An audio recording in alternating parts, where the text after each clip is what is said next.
to implement all of these executive orders in a time of increased international tension or economic or financial crisis. I've got a question. Why was it Gene Kirkpatrick did not say one word to Saddam Hussein when our State Department, our United Nations representatives, our CIA, our FBI, the President of the United States all knew that Saddam Hussein had sent 3 letters to the Kuwaiti government asking them to quit overproducing oil and driving the prices down on the world market. They wanted it at $25 a barrel, and they didn't say a word. In other words, by their silence, they said, okay, after the 3rd letter, you can go in and force them to lower their production of oil. Kuwait was occupied by Iraq, all because they wanted the price of oil to go up and be stabilized. Iraq is in the business of selling oil. If they don't sell oil, they die over there. 8 o'clock, Saudi Arabia and Iraqi time, which is noon, Washington, D.C. time. A very strange thing happened. The Iraqi government invaded Kuwait. Less than 1 hour, President George Bush wrote into the Federal Registry a new executive order, number 12,722. Once again, reactivating all executive orders. Less than an hour. How could he have written up an executive order, go over, write it into the books in less than an hour? It had to have been pre-planned. Remember crisis management? They wanted to create a crisis. That's why no matter what Saddam Hussein, who is a dictator and is a vicious man, I'm not for him for an instant, but no matter what the man did, there was going to be war. There had to be international tension so George Bush could go into the Federal Register and put the executive orders that would declare martial law in America. Executive Order 12,722 states very clearly that an emergency has been invoked in America and therefore we are under martial law. Why haven't they told us? I've got the newspaper article right out of the Wall Street Journal. But why haven't they told the American people? Do you realize anytime they want to, they can announce martial law in America? But you know what they have to do first? They have to draft another 1 million men and get them over into Saudi Arabia because there are already divisions of Cubans and so on down in Mexico across the border. Did you know that? They're down there. Did you know something else?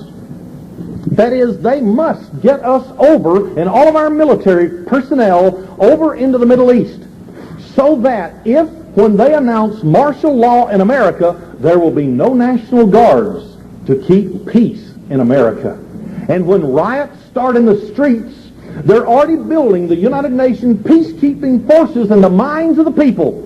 So what are they going to do? Whose troops are available? Not ours.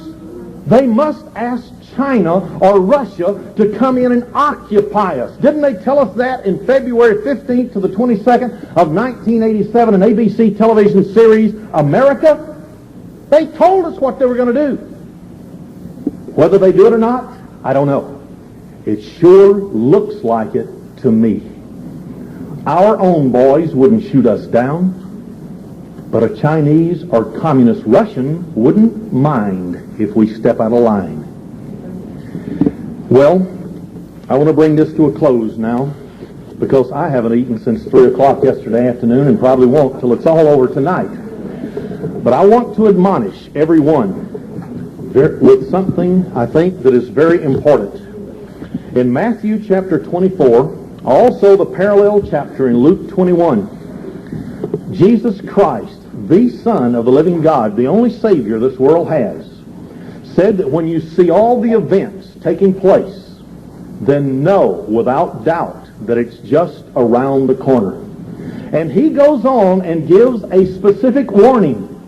He says, if you see these things about to happen, and then you go out and live like the devil, just grasp and get instead of getting your spiritual life right to meet your God, you're making a big mistake. Because when Jesus Christ comes, it says those who have put on the wedding garment of righteousness, and those who are righteous do righteous acts. And if you don't perform righteous acts, then when the wedding garments are passed out, and if you don't have one, your spiritual character is not right, the door will be shut.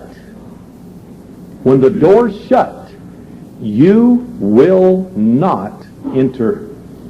I'd like to make a suggestion for anyone who would like to. We have a publication that we put out called The New Covenant. Anyone who would like to do it, just get our address off the back table back there and write for it. We'll send it to you at no charge. I want some, if it's only one person in this room, because of the events of Bible prophecy that are happening and we cannot deny it. If just one gets their life right with God, it's worth my trip. Thank you.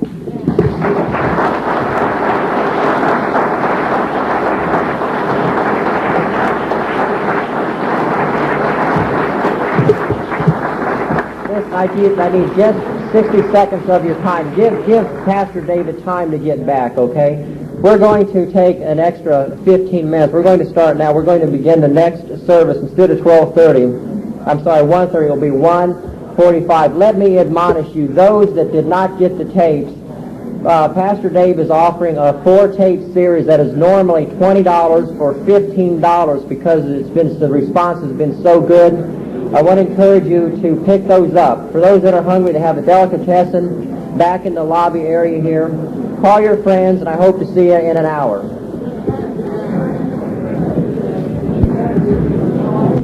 Newswatch magazine presents the analysis of world news in the light of Bible prophecy with David J. Smith.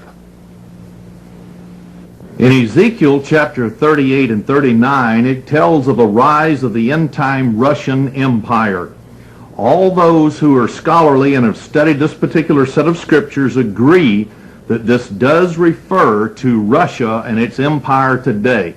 Now let's read verse 1 through 7 and begin to shed a little light on the rise of the Russian Empire for today. Ezekiel chapter 38, verse 1 through 7. And the word of the Lord came unto me, saying, Son of man, set your face against Gog, the land of Magog, the chief prince of Meshech and Tubal, and prophesy against them. Now, Meshech is nothing more than the old name for the modern-day word of Moscow, with a little variable in spelling. Meshech used to be the European capital of the landmass of Russia today. Tubal was the old name for the Asiatic capital of the landmass of Russia. However, today it's called Tubalski. So this absolutely identifies with only slightly variation in spelling of the old names and the modern day names for Russia. Verse 3, and say, Thus says the Lord God, Behold, I am against you, O Gog, the chief prince of Meshech and Tubal. I will turn you back and put hooks into your jaws. I will bring you forth and all your army, horses and horsemen, all of them clothed with all sorts of armor, even a great company with bucklers and shields, all of them handling swords. Notice, the Soviet Union is going to be allied with a large number of nations. All of them are going to be in military preparedness.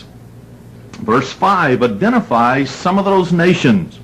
It says Persia, and I'll show maps in a moment which absolutely identifies modern-day Iran, Iraq, and Kuwait as those nations occupying the old Persian Empire. Then it says Ethiopia. Ethiopia was overthrown in 1975 when Haile Selassie was taken into house arrest, later executed. Ever since then, Ethiopia has had a deliberate famine placed against them, a deliberate starvation of all those individuals who rebelled against the communist and socialist takeover of that country. but wanted to be a free-loving people.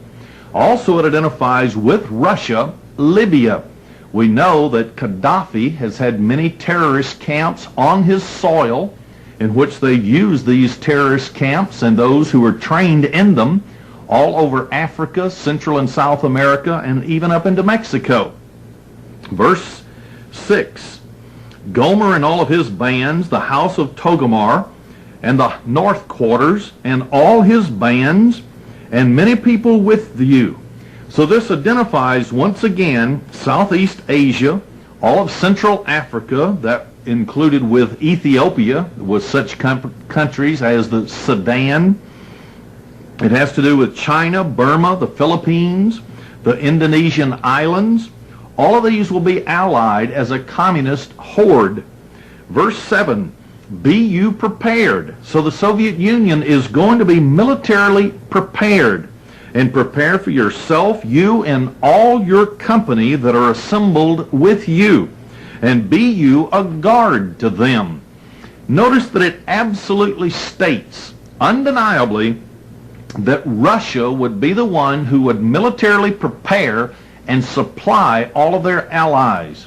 They're surrogate countries that are communist countries today, including Persia, Libya, China, Southeast Asia, such as Cambodia, Laos, Vietnam, and eventually all the Indonesian islands, Burma, little Tibet, and probably one day India will fall into the orbit of the Soviet Union. They are a socialist nation today, but just haven't been overthrown by the military force of the Soviet or Chinese empire.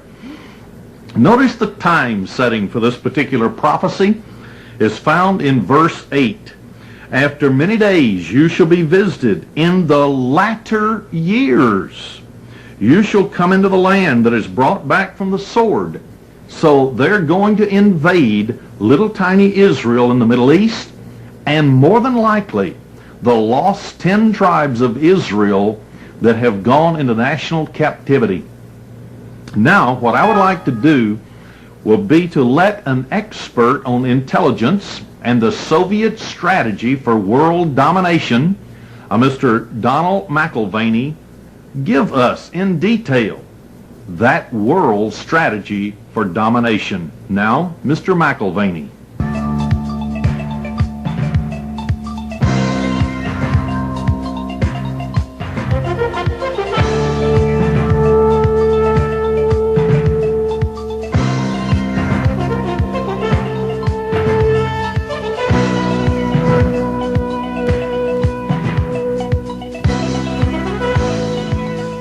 Donald S. McIlvaney is president and owner of International Collectors Associates, a Denver-based precious metals brokerage and consultation firm. He is also the editor of the McIlvaney Intelligence Advisor, a newsletter which analyzes global, monetary, economic, and geopolitical developments and the precious metals markets. For 10 years, Mr. McIlvaney also edited the African Intelligence Digest. As chairman of the Council on Southern Africa, Mr. McIlvaney leads an annual political and investment tour to South Africa. He is a consultant to various senators and congressmen on Southern Africa. Mr. McIlvaney travels extensively, speaking at monetary conferences throughout the United States and 5 continents. Thank you. I appreciate the opportunity of being with you here today. We're going to be talking about a very vital subject, I believe, to Americans, in fact, to people throughout the free world, and that is the survival of South and Southern Africa. We're going to look at the revolutionary onslaught that's being directed against South Africa, orchestrated by the Soviet Union. We'll be looking at the sanctions which are being leveled against South Africa by our own government. We'll be looking at things we should do to try to make sure that South Africa and their vast minerals treasure chest does not fall into the hands of the Soviet Union, and we'll try to see what Americans can do about these developments. Before we get into South Africa, I think we need to look at an overview of the world and see what exactly the Soviet strategy is for domination of the entire world, because their conquest of South Africa is only one part of a much larger picture. And so let's look at our map. This is a map of the world, and the places on the map that have the red are where the Soviets already are.